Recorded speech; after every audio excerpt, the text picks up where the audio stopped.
Good afternoon, everybody, and welcome back to CanaPino. This is episode 5. My name is Peter, and of course, I'm joined by my lovely wife, Rowena. Hello, dear. Hello, dear. Good afternoon po. Magandang tanghali po sa inyong lahat. Ako po si Rowena. So much Tagalog. Yes. The same as you say, good afternoon, I'm Rowena. This is true. Catering to our Filipino audience. I like it. That's right. Today, we're going to talk about merging two cultures. That, in specific, is our wedding. Woo! Kaboom, kaboom! Yes, it was quite the celebration. We had two of them, actually.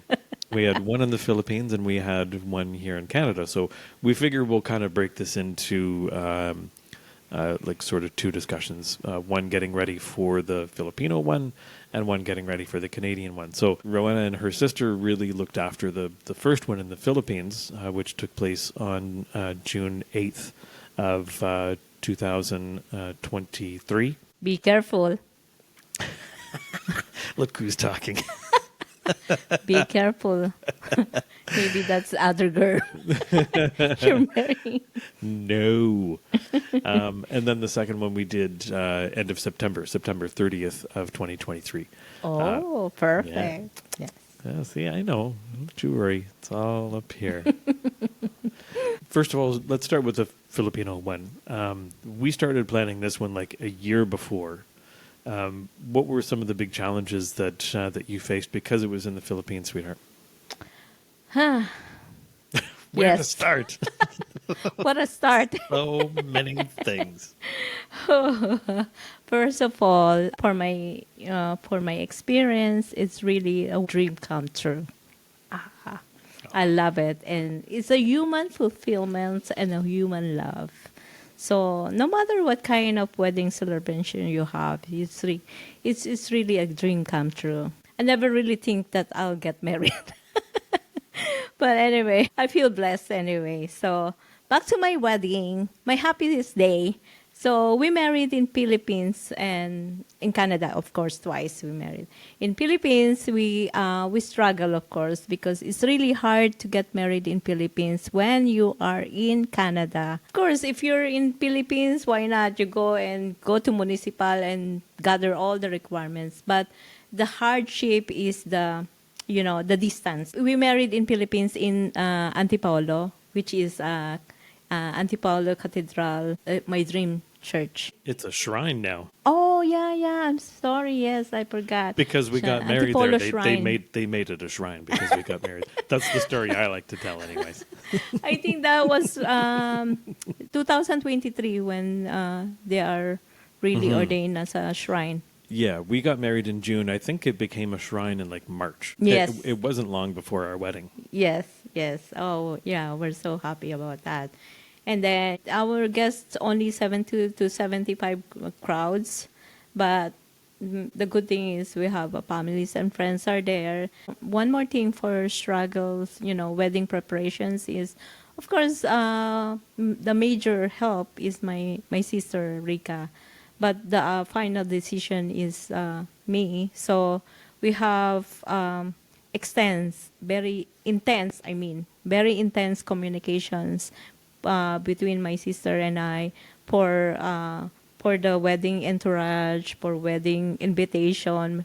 My goodness, even in the small details of invitations, the dresses, my mom's shoes. My dad's. Getting everybody outfitted. Yes. Yeah.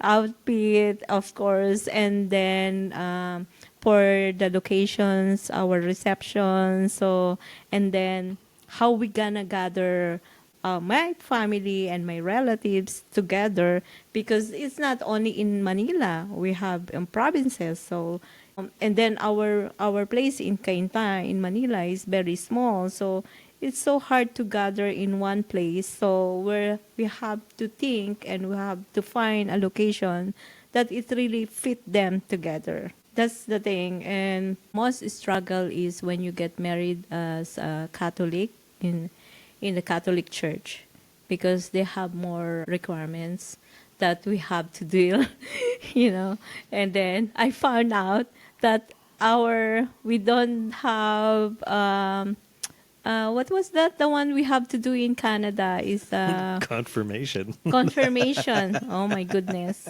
We baptized. I got. We were both baptized Catholic. Yes, we're both baptized. But neither of us had been confirmed. I can just hear all of the Catholics out there going, what? Yes. Yeah. Yes. Because, I mean, that's usually something you do when you're early teens. That's right. You become confirmed. Yeah, and imagine we're not teen. Well, and that's the thing that really surprised me is because you're Filipino, you come from like a very devout Catholic culture and Catholic family. Well, When we found out that you hadn't been confirmed, I was like, now I was the lapsed Catholic going, how is that well, my possible? mom is not really On top of things? not really have attention to me. Maybe Oh, man. she missed it because of being busy. Yeah. Well, So- she had 3 kids. For So- me, it was more a choice. I just didn't want to be I confirmed. So see. I had backed out of the Catholic faith by that time. I asked that my mom. Yeah. My mom said she forgot. Oh dear. How she missed one beautiful daughter that Oops, Anyway. I forgot. yeah. Well, kind of ignore that. Skip. Next. Skip. So we struggle about that papers because in Philippines in Catholic Church they have to get that confirmation and baptismal at the same time. Well, there was a lot of other things that we had to do when we got there, like the class, like the municipal class, and then the church class. Like these are all things that here in Canada we don't really get confronted with. Yeah, I guess. Yeah. But it was like booking and planning those things because everything had to be in a certain order. And like in order to get the marriage license application accepted, you had to have the municipal marriage course. Yes. And in order for the church to move forward with the wedding and that, you had to take their course. Yes, that's right. Yes. Yeah, we have, in paperwork, it's a lot. It's a lot for for a long distance preparations. And it's really hard but thankfully my sister is the one really manage everything in terms of, booking for church. You have to book a year ahead. You can't And really book. And even then, the earliest we could get, or the best date we could get was a Thursday. Yes, that's right. You can't really Couldn't get even get one a on a weekend. Saturday. Yes, yes. That's a very foreign idea here. Like I know that there are some people that do get married on a weekday, but traditionally it's a Saturday or a Sunday. Yes, for the church, for the locations of our reception, and I think not food is okay because it's Well, a 'cause part of the package. It came with the Yes. resort.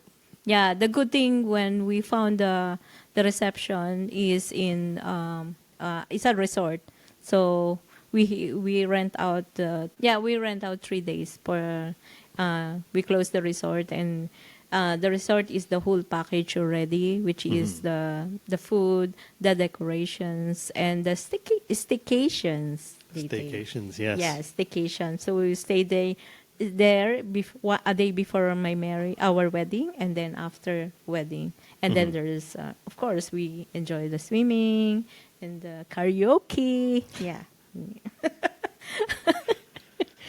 But was there a lot of challenge in like finding that and getting things confirmed? Like I remember Rika going and taking a look at the place for us and taking pictures and video and things like that. And of course, because of the time difference, it's a 12-hour time difference. So, 9 a.m. there is 9 p.m. here. And it's the next day there as opposed to here. Did you have trouble coordinating all of that with Rika, or had you just kind of developed a rhythm between the two of you? Like, you would talk first thing in the morning and last thing in the evening? Actually, we don't have any problem for communication, so we're okay. she's very detailed also for my final decision. So every step that we have to do is she asked me first. So everything smoothly become good, and we don't have hindrance about the time difference. The problem is our challenge is to go in Philippines and to get married, and to all the seminars and all the paperworks to have to deal with. We have to submit before we get married, Oy, oy, because oy. if it's you have to register first before you can get married. So the registration is take a while. It took 15 days or become 20 days. So, and then you have to get married on the 30th day. Yeah. So Well, and that was the thing. Like when we first started planning all of this, it came down to we knew that the marriage license application was going to take 10 days from the time of submission to actually getting it back in order to get married. And when we were talking about, the plan to go to the Philippines and, when to arrive there and all of that sort of stuff, the original plan was to arrive, like 11 days before the wedding, and do, put the marriage license application in right away and then carry on. But I started thinking about it and I thought, no, I think we should be there with plenty of time ahead, to make sure that we weren't falling behind with anything and that, we had enough time to get all of these different things done. As it turned out, man, we needed every minute of of the time yes. that we went. And I mean, we got married June 8th. We ended up going a month early. We went on May 7th, so we actually arrived there May 9th. And it was just between all of the municipal seminar, the church seminar, and then the biggest hurdle was getting my paperwork for the marriage license application, because I had been married before and had to prove that I was divorced. And of course, all of that religious culture extends into the government, whereas here, church and state are really separated. I know that's a very U.S. term, but it still applies in Canada too, but in the Philippines, they're very much together. So they follow a lot of the church doctrines and church rules when they're looking at, marriage licenses and things like that. So it was just, man, that was such a headache. Oh, Yes. and Yeah, it I cried a lot. I cried a lot, and we had lots of frustrations, really. Yeah. Yeah, it almost came to the point where we weren't going to be able to actually do the wedding there. We thought we were going to have to do a fakey wedding there and do the real thing here. Yes. But as it worked out, we had a good contact with the resort that we were at, and Yes. she helped us to get that all squared away. She had friends in the government, and they helped us with getting all the paperwork we Connections. needed. And yeah, so I mean, like, it was such a savior from that perspective. We ended up hiring her for our day of wedding planner. So she Yes. looked after all of our attendance and things like that. So it worked out really well, but whew, Yes. it was touch and go for a while there. I didn't think it was going to happen. I thought it was just going to be a big party with family. Yeah, we're very, very thankful. And shout out to Miss Mom Franz, Mom RC, and Miss Seth. Yes. Exactly. At Al Fresco de Montana Resort in Antipolo. Yeah. Yeah, so they were extremely helpful, and really we wouldn't have gotten married there without them. So, we appreciate them very much. Yes. In terms of the wedding itself, though, the wedding itself turned out, I thought, really well. I wore a traditional... That's right. The traditional barong. Barong Tagalog. Barong Tagalog. Yes. And so there's pictures somewhere. Maybe I'll see if I can throw a couple of our pictures in alongside this video. The church that we were married in, we mentioned, was the Antipolo Cathedral, which is now a shrine, an international shrine. So it was, a privilege to be able to get married there. There were a few things that surprised me, though, during the course of the ceremony and things like that. I kind of knew them going into it, but everything preparing going into the ceremony was... I was having a bit of trouble wrapping my brain around all of them, quite honestly. What was that? Well, again, because you think of, Western culture and how we do weddings here. I mean, we have the wedding party, you have the ring bearer, you have the flower girl. Yes. But over in the Philippines, you have a Bible bearer, a ring bearer, a flower girl, a cord. Cord bearer. Cord- I need cord cord. bearer? I don't know what they and call that. The cord Yeah. and the veil. The veil. Yes. Yeah. So you have, it takes your wedding entourage from, it's sort of like a 3 or 4 person thing to like, we had a dozen people on both sides. Like it was. Everything is in the entourage, Oh yeah, apparently. Yeah. It's a lot of Yeah. dresses and a lot of shoes. And then your transportation. Remember your Of course, my transportation. Yes. Well, and that wasn't even really decided until like a couple of days before the wedding. Yes. I think originally it was just going to be that I was going to ride with whoever to the Yes. church and be there, and it was Zet that said, "No, we got to do this right. We'll get you a Jeep, one of the jeepneys in the Philippines that's common for transportation." And so we rented a jeepney who took myself as well as the bulk of the entourage and her parents and so on over to the church, and then brought us back after. But I think Peter got really culture shock about our wedding. yeah, it was very Because different. from the Barong Tagalog and jeepney and everything, the entourage with the bearer, all the bearers. All the bearers.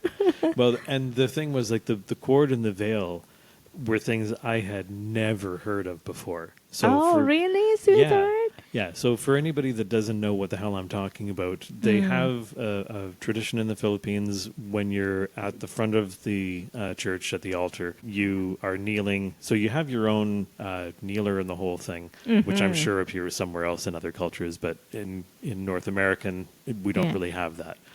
Usually they just have a chair for the bride and groom to sit on if it's going to be a longer service. But anyways, while you're kneeled, they have, your cord bearer or whatever they're called.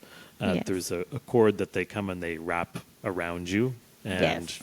tie that so you're the symbology The is that symbolize you're of eternal tying- bond tying together of fidelity, for the guys it's being tied.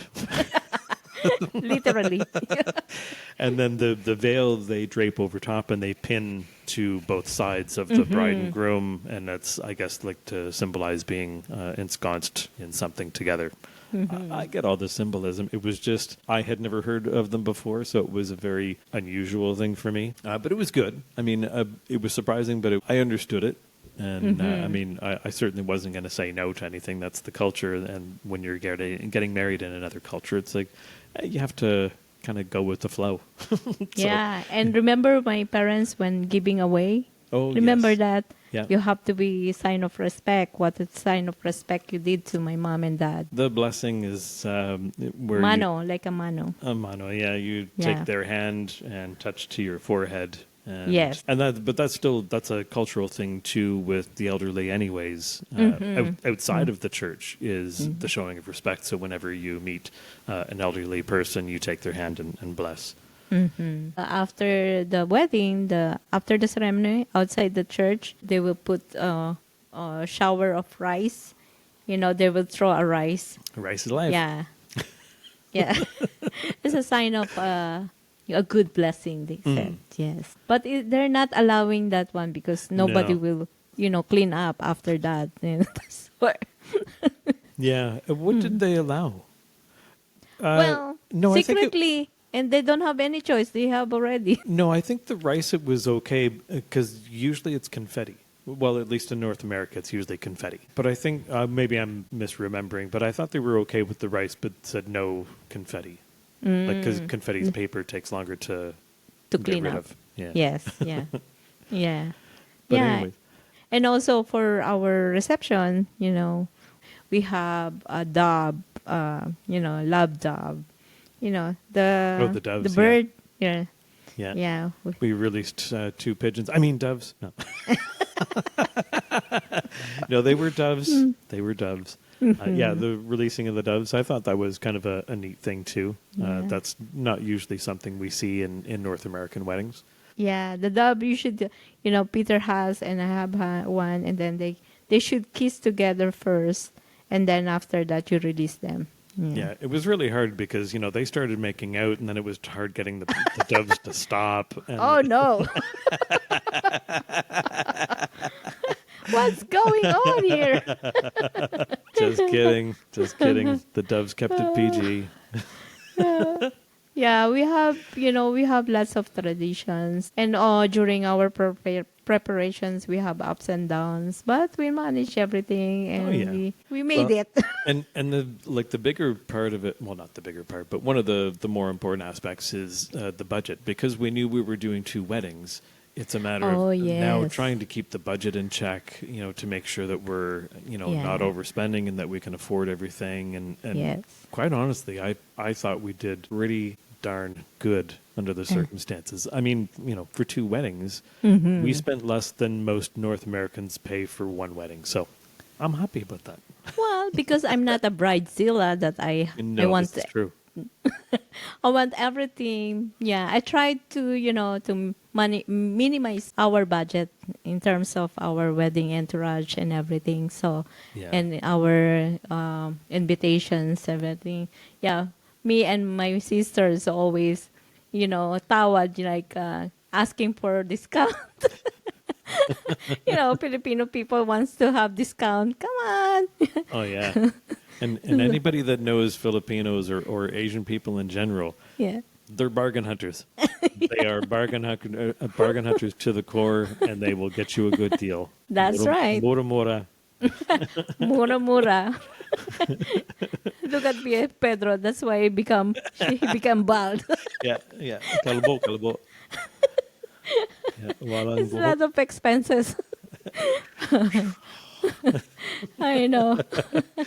But we managed, Yeah. We kind of surprised. We made it, our budget. So because we're surprised because we went for honeymoon. We have a lot of trips in Philippines when we went home, aside of wedding. So one of our trips, I didn't say to my mom because when you're getting that's one of our tradition too. When you get married, you don't have to go anywhere because you are prone for accident. They said so, but we went to Cebu, do the what do we? Well, we went to Japan first, and then we went to Cebu, and we swam with the whale sharks. We went canyoneering. It's more dangerous. We were hiking and cliff diving, and oh yeah, I'm sure your mother just would have had a heart attack I if she knew know. what That's we were why I up to. didn't say it to my mom when we went. We said to her we would go to Japan, which is there. She's okay with Japan, and then she doesn't know that we're going after Japan. We're heading to Cebu, and we did canyoneering, diving. Oh yeah, Well, yeah. oh my God. It was a lot of fun. We had a really great Yes. time in It was Cebu. really fun. Yes. Yeah.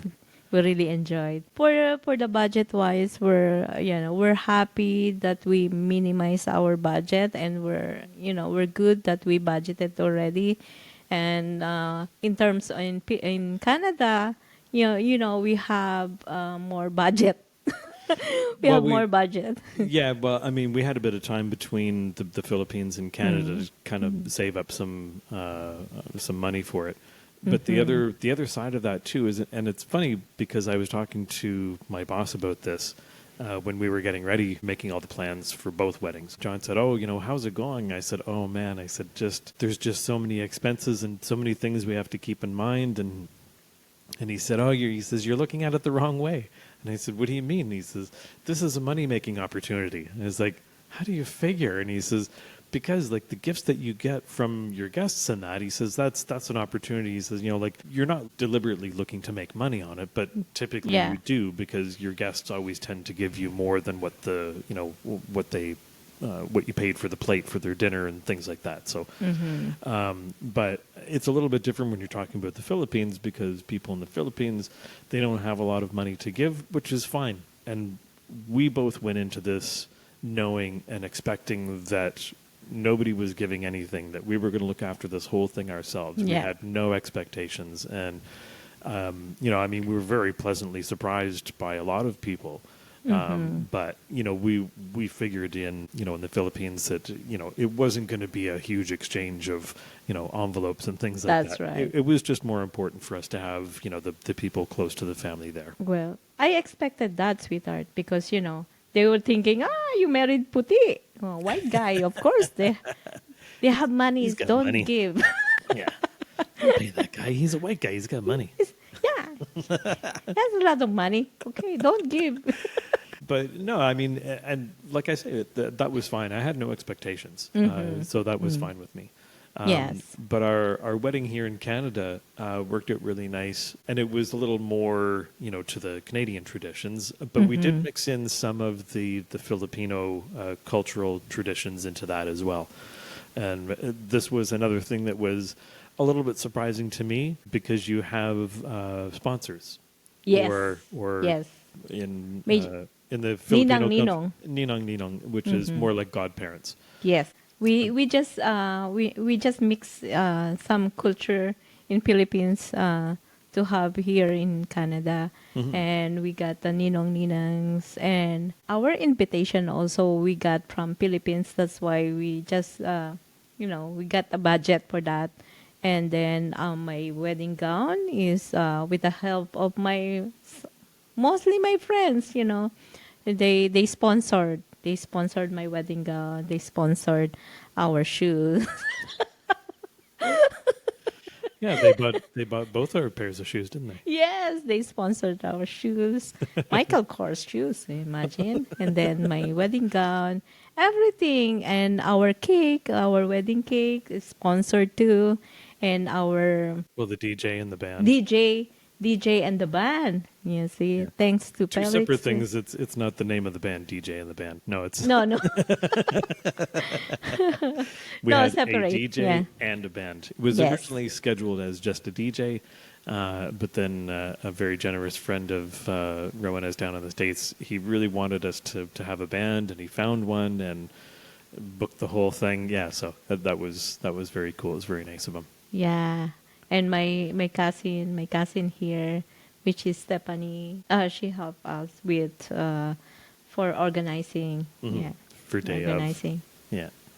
Yeah, and then we kind of had more traditional dress. So I didn't wear the barong Tagalog here. I wore just a regular suit, and then of course it was a much smaller wedding party.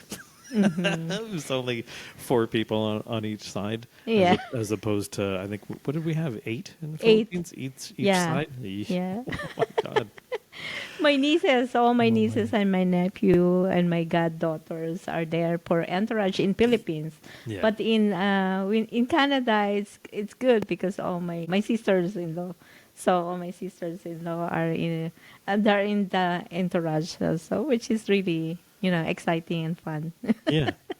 Yeah, and we had a little bit bigger space, so we were able to have dancing and things like that. In the Philippines, we didn't have dancing, and actually everything kind of wrapped up at about 9:30, I think, didn't it? Yeah. Our wedding night. That's right, because we're tired and also everybody's far, so they Yeah. have to. And everybody's move. got to work the next day. Yes. Yeah, it's Thursday also. And it's the resort, so, it's so hard to, to stay longer. Yeah. But in Canada, we enjoy so much because we have dance and music and everything. We have a program for, a team bride and team groom. Yeah. Yeah. Entertainment so stuff. Peter and his brothers are played music. Yeah, we played guitar and sang a couple of songs. Yes, that's it. And then me and my friends, we dance. Yeah, surprise a dance. choreographed dance. Yeah. That's right. Yeah, that was great. It was a lot of Yeah. fun. Everybody had such a Yeah. great time, and like everybody that I talked to after the wedding, that was there, they all said they had a really great time and really enjoyed everything. So Yeah, It was- in the it was a lot hotel of fun. that we stayed, it was really, credit to Melina. Is it Melina? Melina, yeah. We stayed in the hotel, in the, the big suite of hotel, the room. She opened for our wedding ceremony in the hotel itself. At the same time, that's our reception. So we just all in one in Yeah. Canada. Everything So all in we're one very place. grateful. Yeah, it turned out really well. I mean, from a cost perspective, everything was all kind of taken care of under one roof, so one bill, which was really nice. And yeah, I mean, it really did work out a lot more cost effective, I think, than I was anticipating. I, just had And- nightmares of how much this was going to cost. No, at And the as it same, worked out, it was good. Yeah. not so no, bad. at the same time, we did a DIY, our arch and everything. So, Yes, our true. flowers, bouquets, and everything in the center table, we ordered in Costco, which is really a cheaper. So it's really good. And it's really the bouquet was really good conditions and Yeah, so if you're getting married and you want some advice, we can yeah, answer some questions for you. yeah. Send us an email to canapino25@gmail.com. CANAPINO25@gmail.com. And with that, I think we're going to wrap this one up. We've been talking about merging two cultures together in a wedding. Next time we'll talk about everyday sort of life and cultural habits. Now that we're married, what are we seeing Ooh, from each bad, other? bad. Ooh. That could be the last one we do. I don't know. Yeah, once all the bad news comes out, that could be it. I mean, it'll That's certainly be hard on me. I can tell you that. Anyways, thanks so much for joining us for this cross-cultural connection that we've been sharing with you guys. And again, if you have questions or comments, please email us at canapino25@gmail.com, CANAPINO 25@gmail.com, and we would be more than happy to respond to you, probably mention you on one of the upcoming episodes. So thanks so much. We'll see you again soon. Thank you for listening to us and see you soon. Bye.